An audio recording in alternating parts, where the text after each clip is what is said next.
Hello friends, welcome back to our channel. दोस्तों, पानी में रहने वाले जीवों का जीवन जितना रहस्यमयी है, उतने ही रहस्यमयी जल में रहने वाले जीव भी हैं। एग्जाम्पल के तौर पे jellyfish, octopus, horsefish etcetera etcetera etcetera. परंतु आज हम इन सब जीवों से हट के एक ऐसे जीव के बारे में बात करेंगे जिसके बारे में आपने शायद बहुत कम सुना होगा।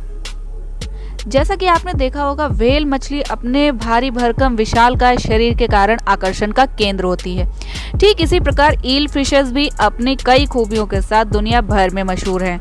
तो चलिए आज की वीडियो शुरू करते हैं और चलते हैं अपने समुद्री सफर पर। सांप के जैसे दिखने वाली सर्पाकार ये मछलियां बहुत ही अनोखी होती हैं, जिसके कारण इन्हें बामी के नाम से भी जाना जाता है। दोस्तों, विश्व भर में ईल फिशेस की करीब 800 प्रजातियां पाई जाती हैं, जो कि हिंद महासागर, भूमध्य सागर, अटलांटिक ओशन, पैसिफिक ओशन तथा यूरोप के पश्चिमी भाग के समुद्रों में फैली हुई हैं।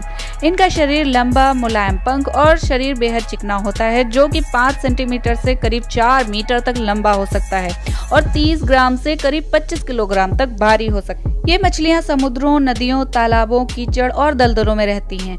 ये अक्सर दिन में अपने आप को कीचड़ में होल्स बनाकर गाड़ लेती हैं तथा रात में शिकार पर निकलती हैं। ईल्स अपनी दिशा के उल्टी साइड में भी तैर सकती हैं। अधिकांश ईल उथले या कम पानी में समुद्र या नदियों के किनारे कीचड़ में होल्स या ईल पिट बनाकर रहती हैं। बात करें आजकल ईल्स की, तो अरबों यूरो यानी खरबों रुपयों के मूल्य वाली ये ईल मछलियां आज लुप्त होने की कगार पर हैं। दरअसल यूरोपीय देशों और एशियन देशों में कई सालों से इनकी तस्करी जारी है। यूरोपियन ईल के ज्यादातर खरीदार चीन, जापान या कोरियन देशों में हैं, जो इन्हें खाने के लिए कोई भी कीमत चुकाने को तैयार हैं।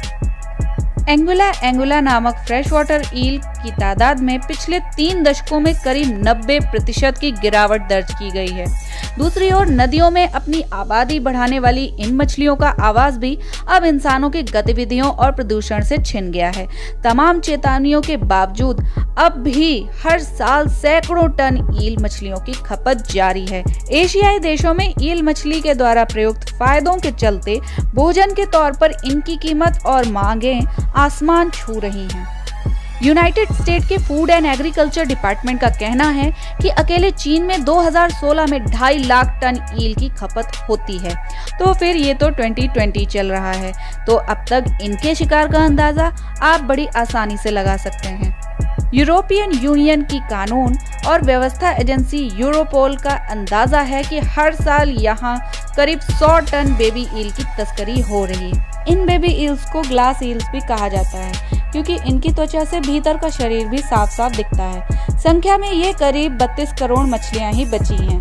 पश्चिमी यूरोप में ज्यादातर इन्हें जिंदा पकड़ा जाता है, फिर वैन या बड़े भारवाहक ट्रकों में लाद कर इन्हें पूरब की ओर रवाना कर देते हैं। एशिया में इन्हें खास फॉर्म में ले जाकर इनके वयस्क होने तक इन्हें रखा जाता है। ये 1.5 मीटर तक लंबी हो सकती हैं और हर मछली 10 यूरो यानी करीब 800 रुपए के भाव से बेची जाती है।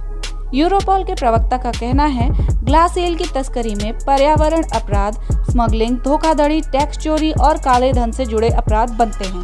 फ्रेंड्स, यूरोपियन ईल का जीवन चक्र सरगासो सागर में शुरू होता है और फिर अंडे पानी के बहाव के साथ अटलांटिक पार करके यूरोप के फीडिंग ग्राउंड तक पहुंचते हैं। इस यात्रा में उन्हें करीब 2 साल लग जाते हैं। बेबी ईल तैरते हुए फिर नदियों में पहुंच जाती है, जहां से वे 25 साल तक की उम्र जी सकती है और फिर प्रजनन और अंत में देह त्यागने के लिए वह करीब 6,500 किलोमीटर की यात्रा करके वापस कैरेबियन पहुंच जाती है।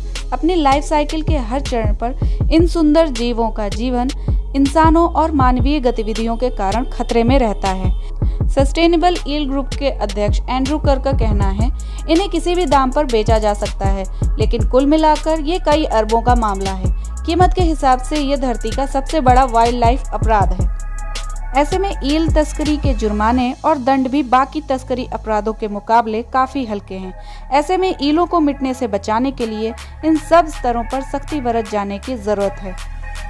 तो दोस्तों, आपको आज की हमारी वीडियो कैसी लगी हमें कमेंट बॉक्स में जरूर बताएं। If you like the video, then like and share it. Subscribe the channel and press the bell icon for more interesting facts. तो गाइस मिलते हैं आपसे नेक्स्ट वाइल्ड लाइफ वीडियो में। तब तक के लिए हंसते रहिए, मुस्कुराते रहिए और अपने आसपास के नेचर को सेफ रखिए।